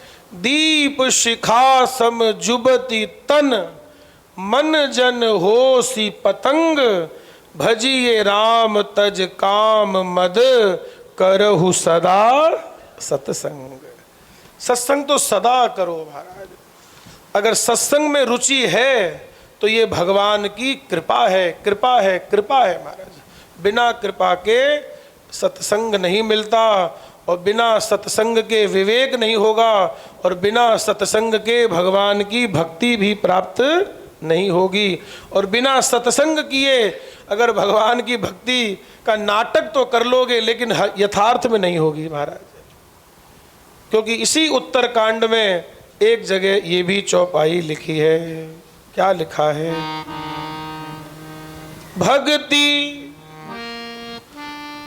भक्ति स्वतंत्र सकल गुण खानी, भक्ति स्वतंत्र सकल गुण खानी, बिनु सत्संग न पावहि प्राणी, बिनु सत्संग न पावहि प्राणी, बिनु सत्संग न पावहि प्राणी, बिनु सत्संग न पावहि प्राणी। तो भगवान की बड़ी कृपा हुई महाराज, जो सत्संग में रुचि प्रकट कर दी महाराज। तो इसलिए भैया खूब मन लगा करके सत्संग करो, खूब सत्संग करो महाराज, सदा सत्संग करते रहो महाराज। तात स्वर्ग अपवर्ग सुख, धरिए तुला एक अंग, तूल न ताहि सकल मिली, जो सुख लव सत्संग महाराज। सत्संग की बड़ी महिमा है। सत्संग से 5 वस्तु मिलती हैं: मति, कीर्ति, गति, भूति, भलाई। और गोस्वामी जी कह रहे हैं ये 5 चीजें जिसको भी मिली हैं, जब भी मिली हैं, जैसे भी मिली हैं, जहां भी मिली हैं, सब सत्संग के प्रभाव से ही मिली हैं। सो जानो सत्संग प्रभाव। इसलिए माताओं, बहनों, भाइयों, हम आपसे यही विनती करते हैं, भैया खूब मन लगा करके सत्संग करो। जैसे भोजन आवश्यक है, जैसे समय से भोजन कर लेते हो, समय से सो जाते हो, समय से सारे काम कर लेते हो, ऐसे अपने जीवन में सत्संग को भी अपने जीवन का हिस्सा बना लो महाराज, कि हमें सत्संग करना ही करना है महाराज। जग से सदा वियोग दियो, जागृत करी रुचि सत्संग की, संत मिलन को जोग दियो। ये भगवान की तीसरी कृपा है। अब चौथी कृपा क्या है जी? भगवान की चौथी कृपा क्या है? चौथी कृपा करी मेरे दाता, सुमिरन को हरि नाम दियो। चौथी कृपा करी मेरे दाता, सुमिरन को हरि नाम दियो। चौथी कृपा करी मेरे दाता, सुमिरन को हरि नाम दियो। चौथी कृपा करी मेरे दाता, सुमिरन को हरि नाम दियो। जन्म मरण मिट जावे यासो, सब साधन को धाम दियो। जन्म मरण मिट जावे यासो, सब साधन को धाम दियो। चौथी कृपा कीनी मेरे भगवन, सुमिरन को हरि नाम दियो। चौथी कृपा करी मेरे भगवन, सुमिरन को हरि नाम दियो। सुमिरन को हरि नाम दियो। सुमिरन को हरि। ये भगवान की चौथी कृपा है। क्या मिल गई चौथी कृपा? सुमिरन को हरि नाम दियो। भगवान का नाम हमको सुमिरन करने को मिला है। और जन्म मरण मिट जावे यासों। भैया ये हमारे संत सदगुरु हमें क्या बताते हैं? बोलो। ये हमारे संत सदगुरु हमें यही तो बताते हैं कि तुम्हारा जन्म मरण का झंझट कैसे छूटेगा महाराज, है कैसे छूटेगा। अपने राजस्थान में मारवाड़ में एक बड़ा ही प्यारा भजन गाया जाता है। माने कर मन हार पिलायो सा, सदगुरु सा माने प्रेम प्यालो पायो सा। सदगुरु सा माने प्रेम प्यालो पायो। इसमें एक लाइन आती है, हाँ आऊं नहीं जाऊं नहीं, मरू नहीं जन्मू जी। अरे आऊं नहीं जाऊं नहीं, मरू नहीं जन्मू जी। माने अमरापुर रो मार गियो बतायो सा। माने अमरापुर रो मार गियो बतायो सा। सदगुरु सा माने प्रेम प्यालो पायो सा। सदगुरु सा माने प्रेम प्यालो पायो सा। तो भगवान के नाम की, सत्संग की यही महिमा है। वो क्या मिटा देती है? जन्म मरण का झंझट ही खत्म हो जाता है। जन्म मरण मिट जावे यासो, सब साधन को धाम दियो। ये सब साधन करने का धाम दे दिया है महाराज। और अंत में क्या कहते हैं? पंचम कृपा कीनी परमेश्वर, धर नर तन अवतार लियो। कर लीला उपदेश बताकर, बहुत बड़ो उपकार कियो। पांचवी कृपा भगवान ने क्या करी कि परमेश्वर ने अवतार लेकर के हमको उपदेश दे करके जीने का तरीका सिखा दिया महाराज। अभी गीता जी क्या है? भगवान के श्री मुख से गीता जी निकली है। और हमारे स्वामी जी की तो सर्वस्व थी गीता जी महाराज। बोलो। स्वामी जी महाराज का तो सर्वस्व प्राण थी गीता जी। और उनके तो सत्संग का आधार स्वामी जी गीता से ही सब कुछ बात बताते थे। क्योंकि गीता बड़ी ही वैज्ञानिक है, बहुत वैज्ञानिक ग्रंथ है। और गीता जी स्वयं भगवान के श्री मुख से निस्तृत है महाराज। स्वयं भगवान के श्री मुख से निस्तृत है। अगर ठाकुर जी उपदेश नहीं करते तो हम लोगों को मोक्ष का दरवाजा कैसे प्राप्त होता महाराज। मात्र भगवान श्री कृष्ण की अवस्था कितनी थी? भगवान श्री कृष्ण की अवस्था थी 125 वर्ष। इस धरती पे भगवान कितने साल रहे?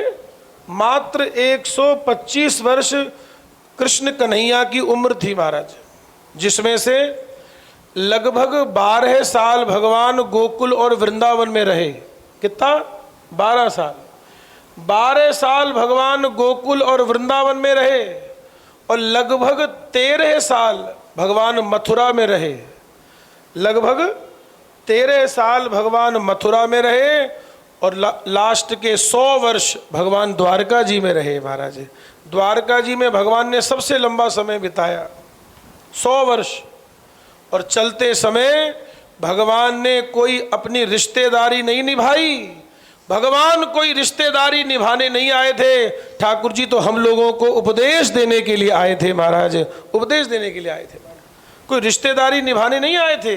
अगर रिश्तेदारी निभानी होती तो यदुवंशियों को मरवाते क्यों? बोलो। अच्छा, अपने ही यदुवंशियों को भगवान ने मरवा दिया। महाराज अगर रिश्तेदारी निभानी होती तो क्यों मरवाते? अगर रिश्तेदारी निभानी होती तो द्वारका को क्यों समुद्र में डुबो देते? क्योंकि भगवान ये सब करने नहीं आए थे, ठाकुर जी तो लीला करने के बहाने उपदेश देने के लिए आए थे कि तुम्हारा जीवन रसमय कैसे बन सकता है, तुम्हारा जीवन रसीला कैसे बन सकता है। तो पंचम कृपा कीनी परमेश्वर, धर नर तन अवतार लियो, कर लीला उपदेश बताकर, बहुत बड़ो उपकार कियो। आज के बाद कभी मत कहना, भाई सही बता रहे हैं माताओं बहनों भाइयों, आज के बाद कभी मत कहना कि मेरे ऊपर भगवान की कब कृपा होगी। भगवान की तो बहुत कृपा है महाराज, इतनी कृपा ठाकुर जी की है कि हम पहचान नहीं पा रहे हैं महाराज। इसलिए ये जो बात लिखी है, आइए इसी पर हम लोग वापस आ जाएं। जो विनय पत्रिका का जो पद यहाँ से चालू हमने किया था, आज एक नया पद मैं आपको सुना रहा हूँ और उसी का चिंतन हम लोग कर रहे हैं। हरि तुम बहुत अनुग्रह कीनो, हरि तुम बहुत अनुग्रह कीनो। साधन धाम विबुध दुर्लभ तन, साधन धाम विबुध दुर्लभ तन, मोहि कृपा करी दीनो, हरि तुम बहुत अनुग्रह कीनो, हरि तुम बहुत अनुग्रह कीनो। और एक नहीं करोड़ों, क्या कह रहे हैं गोस्वामी जी? एक नहीं, भगवान ने हमको कितने मुख दिए हैं? एक मुंह दिया है, लेकिन गोस्वामी जी कह रहे एक नहीं करोड़ों मुंह से भी भगवान के उपकार कहे नहीं जा सकते। महाराज कोटि हो मुख कही जात न प्रभु के एक एक उपकार, कोटि हो मुख कही जात न प्रभु के एक एक उपकार, करोड़ों मुंह से भी नहीं कह सकते महाराज। कोटि हो मुख कही जात न प्रभु के एक एक उपकार, कोटि हो मुख कही जात न प्रभु के एक एक उपकार। तदपि नाथ कछु और मांगी हो, दीजे परम उदार। तदपि नाथ कछु और मांगी हो, दीजे परम उदार। हरि तुम बहुत अनुग्रह कीनो, हरि तुम बहुत अनुग्रह कीनो, बहुत अनुग्रह, बहुत अनुग्रह। श्री राम जय राम, जय जय राम, श्री राम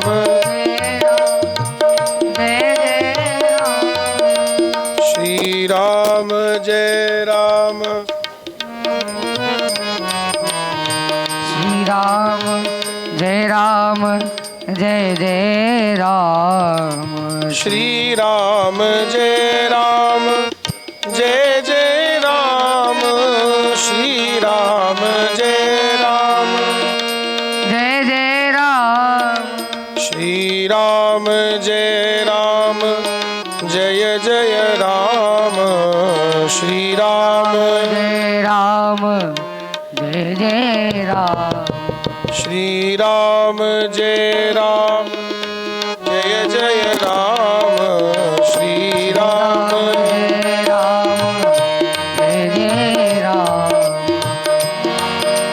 तदपि नाथ कछु और मांगी हो। तदपि नाथ कछु और मांगी हूँ। दीजे परम उदार। हरि तुम बहुत अनुग्रह कीनो। हरि तुम बहुत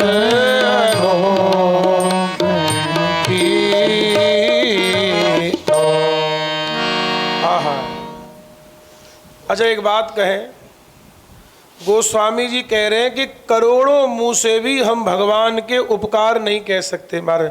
अगर कोई कह सकता हो तो बोलो भाई। भगवान की इतनी कृपा है। मैंने अभी आपको कितनी सारी कृपाएं गिनवा दी महाराज, मैंने आपको कितनी कृपाएं गिनवा दी।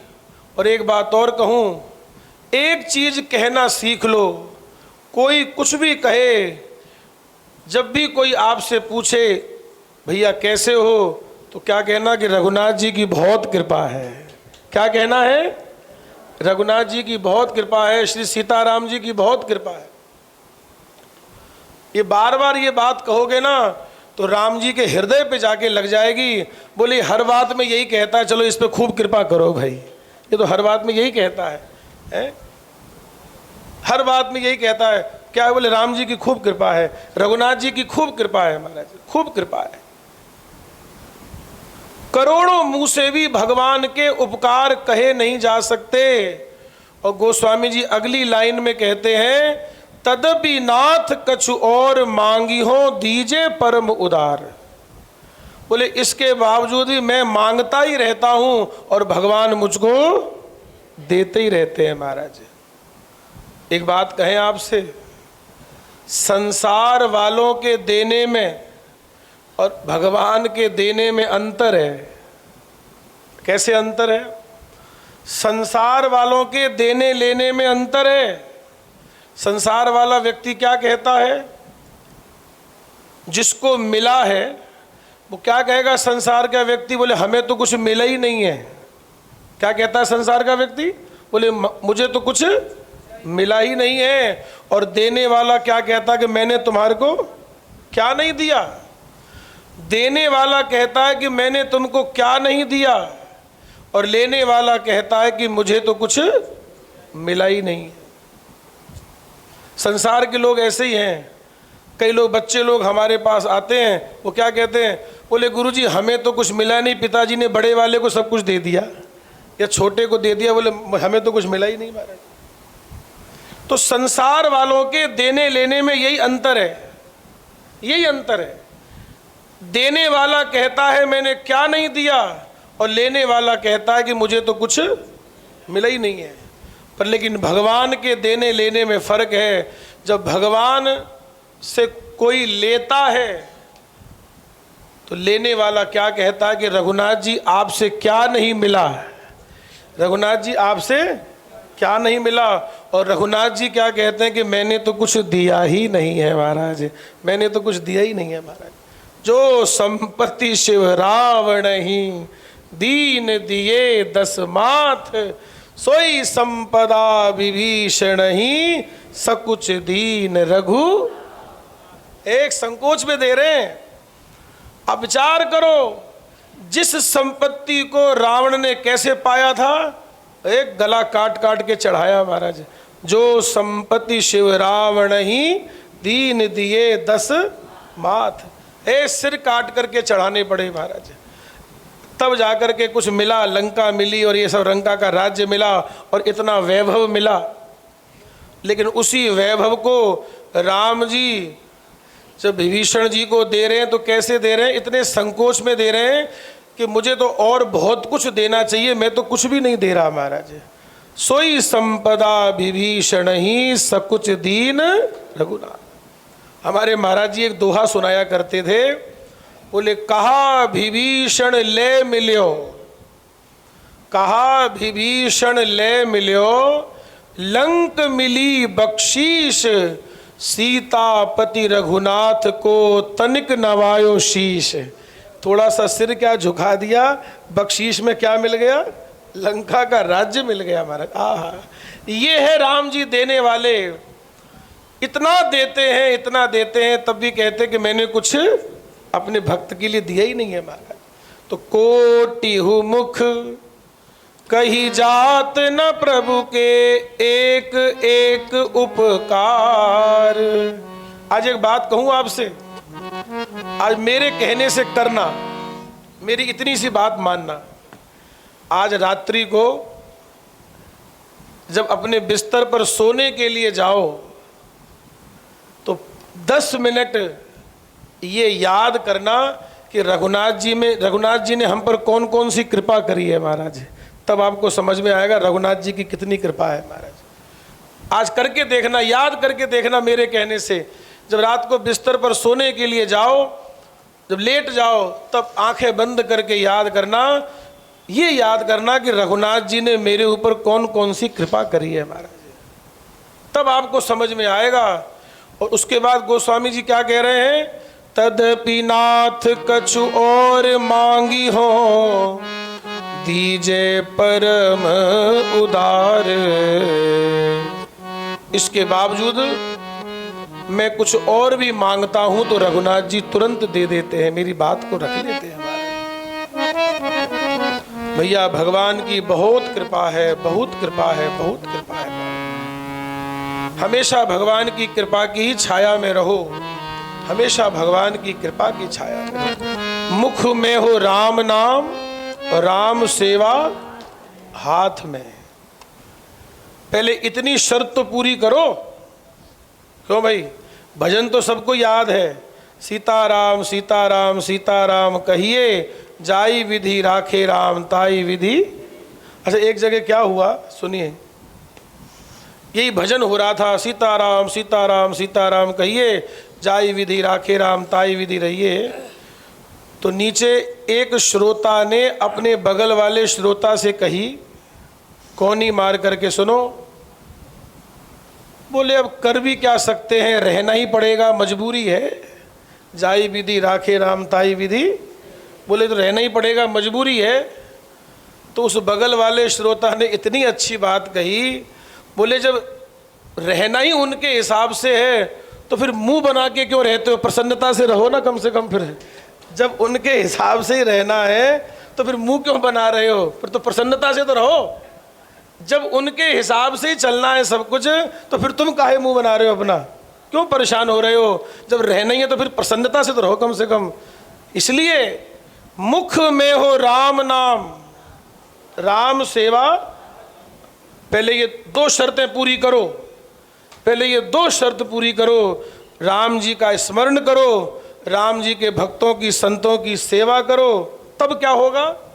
मुख में हो राम नाम, राम सेवा हाथ में, तब कहना कि तू अकेला नाही प्यारे राम तेरे। राम साथ में कब है? सुमिरन हमने किया नहीं, सेवा हमने की नहीं, सत्संग हमने किया नहीं, तो राम जी हमारे साथ में क्यों है जी? पागल है क्या राम जी जो हमारे साथ में है? नहीं महाराज। मुख में हो राम नाम, राम सेवा हाथ में, फिर तू अकेला नाही प्यारे राम तेरे, तब राम जी साथ में है महाराज। इसलिए भगवान की बहुत कृपा है, हर चीज में भगवान की कृपा ही देखा करो महाराज, हर चीज में भगवान की कृपा देखा करो। तो कोटिहु मुख, नारायण नारायण नारायण, कोटिहु मुख कही जात न प्रभु के एक एक उपकार। तदपि नाथ कछु और मांगी हो, दीजे परम उदार। हरि तुम बहुत अनुग्रह। अब आगे क्या कह रहे हैं? पद संख्या 102 नंबर पद संख्या है। अब आगे क्या कह रहे हैं? विषय वारी मन मीन भिन्न नहीं होत कबहु पल एक।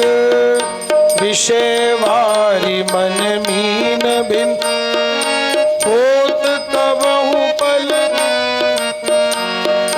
विषय वारी मन मीन भिन्न नहीं होत कबहु पल एक। विषय वारी मन मीन नहीं होत कबहु पल। ताते सहु विपति अति दारुण। ताते सहु विपति अति दारुण। जन्मत जोनि अनेक। जन्मत जोनि अनेक। हरि तुम बहुत अनुग्रह कीनो। हरि तुम बहुत अनुग्रह कीनो। हरि तुम बहुत अनुग्रह कीनो।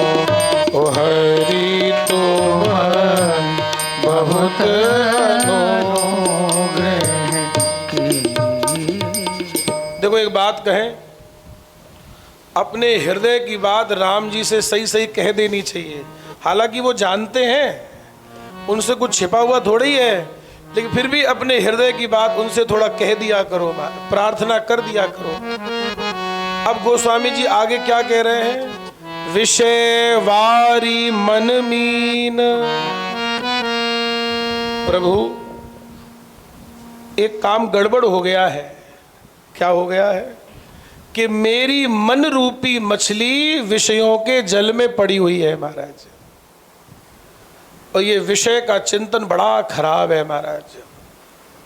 होता क्या है, हम जिस विषय का चिंतन करेंगे, जो विषय बार बार चिंतन करेंगे, वही करने का मन करेगा और एक दिन हम लोग वही हो जाएंगे महाराज। जैसे चोर होता है ना, चोर वो पहले डायरेक्ट चोरी थोड़ी करता है, कई दिनों से चोरी की योजना बनाता है। पहले धीरे धीरे चोरी के बारे में सोचेगा, ऐसे करेंगे ऐसे करेंगे, और एक दिन क्या कर लेगा? योजना बनाते बनाते एक दिन चोरी कर लेगा और सफल हो जाएगा तो अगली करेगा, तीसरी करेगा और एक दिन पक्का चोर बन जाएगा। तो हम जो सोचेंगे, जो विषय का चिंतन करेंगे, वो बन जाएंगे एक दिन महाराज। तो गोस्वामी तुलसीदास जी कह रहे हैं, विषय बारी मन मीन भिन्न नहीं होत कबहु पल एक। हे प्रभु, मेरी मन रूपी जैसे मछली जल में पड़ी रहती है और जल से कभी एक क्षण को भी अलग नहीं होती, जब तक किया ना जाए। जब तक किया ना जाए तब तक वो जल से अलग नहीं होगी। ऊपर भी आएगी, दाना खाएगी तो फिर वापस फिर अपना चली जाएगी जल में महाराज। बात को समझते जाइएगा। गोस्वामी जी कह रहे हैं कि मेरी मन रूपी मछली को विषय का जल इतना अच्छा लगता है कि उसको एक पल भी अलग होने का मन नहीं होता महाराज। बस यही तो अफसोस है महाराज। मैंने परसों आपको एक नाम सुनाया था, बिंदु गोस्वामी जी। उन बिंदु गोस्वामी जी का एक बहुत बढ़िया पद है, मैं 2 लाइन आपको सुनाऊं। इतना प्यारा पद है, इतना प्यारा पद है, आप लोग भी गाइएगा महाराज, बहुत प्यारा पद है। हाँ, अफसोस मूड मन तू मुद्दत से सो रहा है। अफसोस मूड मन तू मुद्दत से सो रहा है। अफसोस अफसोस मूड मन तू मुद्दत से सो रहा है। सोचा न ये कि घर में अंधेर हो रहा है। सोचा न ये कि घर में अंधेर हो रहा। अफसोस मूड मन तू मुद्दत से सो रहा है। गाइए गाइए। अफसोस मूड मन तू मुद्दत से सो रहा है। अनमोल श्वासें तेरी बातों में जा रही है।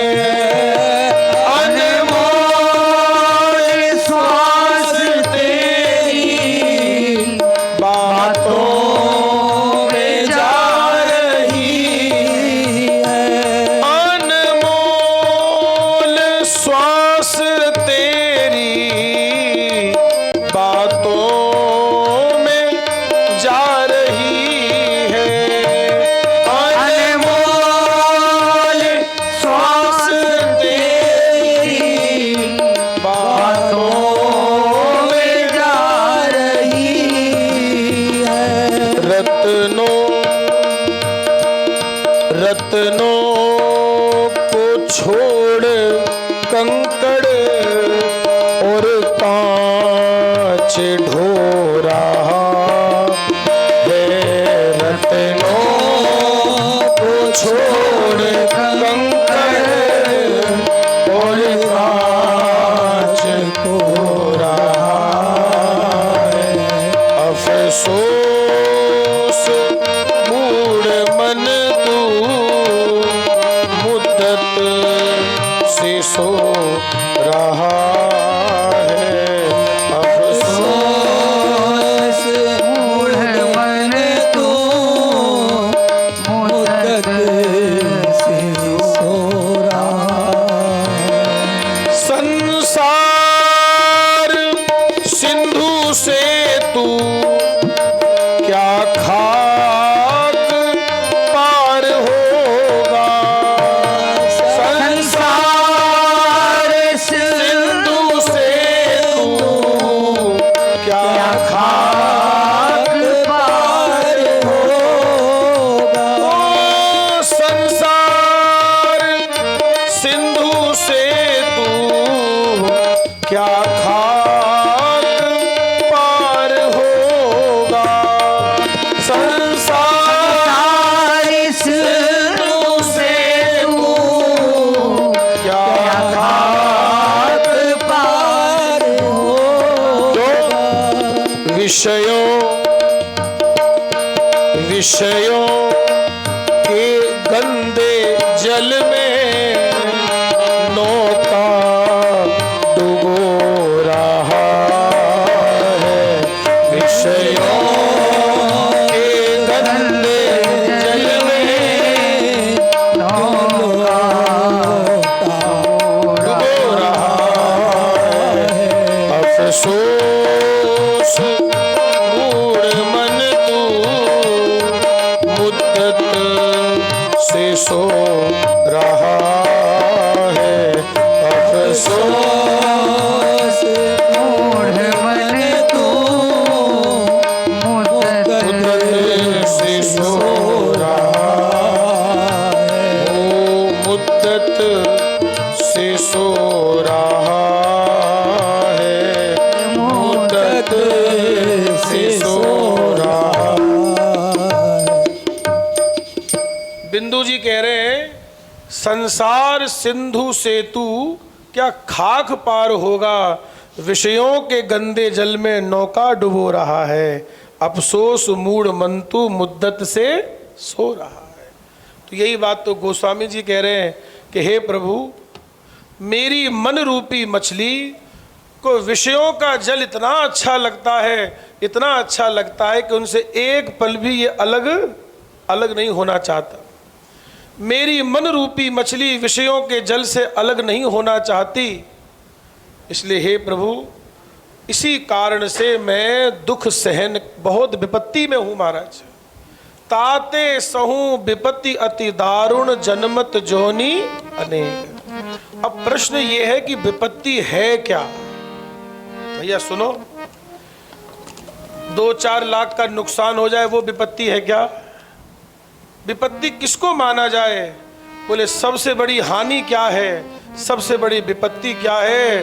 बोले सबसे बड़ी हानि क्या बताई? हानि के जग एहि सम कछु भाई, भजिए न राम ही नर तनु पाई। बोले सबसे बड़ी हानि ये है कि मनुष्य शरीर पाने के बाद भगवान का भजन नहीं हो रहा, ये सबसे बड़ी हानि है। और एक जगह और लिखा है कि इस देह को धारण करने का फल क्या है? देह धरे को यह फल भाई, भजिए राम सब काम बिहाई। भजिए राम सब काम बिहाई। तो बात को समझिए नारायण, विपत्ति क्या है? सबसे बड़ी विपत्ति तो हनुमान जी बता रहे हैं। कह हनुमंत विपत्ति प्रभु सोई,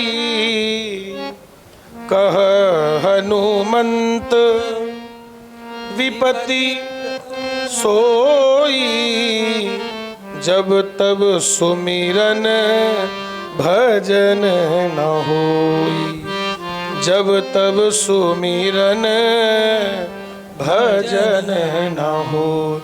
गोस्वामी जी कह रहे हैं इसी कारण से मैं इतना दुख पा रहा हूं, अनेक जोनियों में भटक रहा। एक आपको भागवत जी की बात बताएं। भागवत जी के नारायण अंतर्गत एक प्रसंग आता है।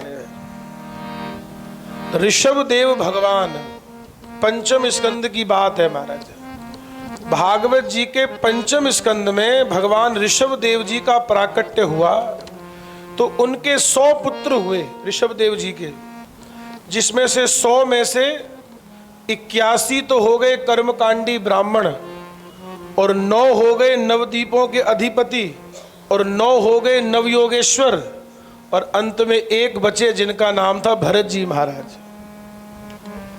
तो एक दिन ऋषभदेव जी ने अपने 100 पुत्रों को बुलाया, बोले बैठो मेरे पास, और उन्हें बुला करके क्या उपदेश दिया कि देखो बच्चों, एक है विषयानंद और एक है ब्रह्मानंद। क्या कहा? एक है विषयानंद और एक है ब्रह्मानंद। बोले फर्क क्या है? बोले फर्क ये है कि विषयों का आनंद तुमको हर योनि में मिलेगा, विषयों का आनंद हर योनि में मिलेगा। देखो मेरी बात को अन्यथा मत लेना, पर लेकिन सत्य यही है। हमारी बात को अन्यथा मत लेना, लेकिन सत्य यही है कि जो स्वाद आपको गुलाब जामुन खा के आता है, जो स्वाद इस जीव को गुलाब जामुन खा करके आता है, वही स्वाद उस सुअर को विष्टा खाने में आता है महाराज।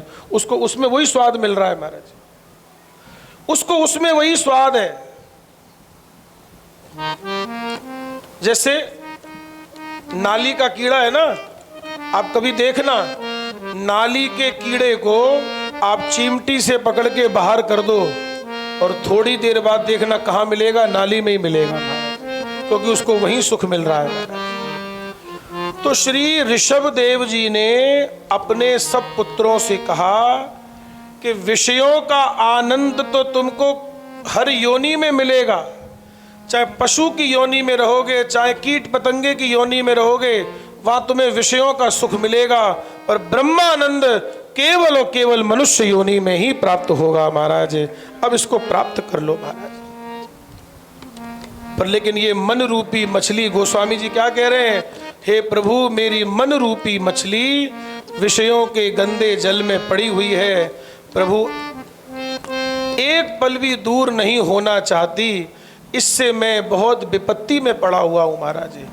सबसे बड़ी विपत्ति महाराज यही है कि जीव भगवान को भूला हुआ है महाराज जी। भगवान को भूलना यही विपत्ति है, और ठाकुर जी की याद बनी रहे यही सबसे बड़ी संपत्ति है महाराज जी। इसलिए हमारे परम पूजनीय प्रातः स्मरणीय पूज्य स्वामी जी महाराज ने क्या कहा है, हे नाथ, हे मेरे नाथ, मैं आपको भूलूं नहीं। हे नाथ, हे मेरे नाथ, मैं आपको भूलूं नहीं। क्योंकि स्वामी जी ने इतनी प्यारी बात कही है, इतनी गहरी बात कही है। और स्वामी जी तो ये कहते थे, जैसा कि मैंने पढ़ा है और सुना है, कि बोले हर थोड़ी थोड़ी देर पे कहते रहा करो। स्वामी यही कहते थे, बोले हर थोड़ी थोड़ी देर पे कहते रहो, हे नाथ, हे मेरे नाथ, मैं आपको भूलूं नहीं। हे नाथ, हे मेरे नाथ, मैं आपको भूलूं नहीं। तो करुणा निधान इस विषय पर, इस लाइन पर हम लोग और चर्चा करेंगे। और इस मन रूपी जो मछली, ये मन रूपी मछली जो विषयों के गंदे जल में फंस गई है, इसको निकालना कैसे है, वो स्वामी जी भगवान से निवेदन करेंगे। तो कल इस विषय पर और चर्चा होगी नारायण, बहुत आनंद आएगा। अब तो 2 दिन का समय और है महाराज। आज 28 तारीख हो गई, 29 और 30, इसलिए आज हमने आपका समय बढ़ा दिया, क्योंकि हमारी वो कथा विश्राम हो गई महाराज। वो वानप्रस्थ वाली कथा आज सुबह विश्राम हो गई, शिव पुराण की कथा, तो इसलिए आज समय यहाँ का बढ़ा दिए हैं। कल ठीक फिर 3 बजे अपनी भगवत चर्चा करेंगे। आज की वाणी को विराम दे रहे हैं। हरि शरणम, हरि शरणम, हरि शरणम, हरि शरणम, हरि शरणम, हरि शरणम, हरि शरणम, हरि शरणम। दयालु राम की शरणम, कृपालु कृष्ण की शरणम। दयालु राम की शरणम, कृपालु कृष्ण की शरणम। हरि शरणम, हरि शरणम, हरि शरणम, हरि शरणम, हरि शरणम, हरि शरणम, हरि शरणम, हरि शरणम। बार बार बर मांगहूँ, हर्ष देहु श्रीरंग, पद सरोज अन पायनी, भक्ति सदा सतसंग। जासु नाम भव भेषज, हरन घोर त्रयशूल, सो कृपालु मोहितो पर, सदा रहो अनुकूल। आप सभी के प्रति श्री राम में सब जग जानी करो प्रणाम, जोर जोग पानी का भाव रखते हुए सभी को नारायण नारायण नारायण। हम जो हमारा अभी गीता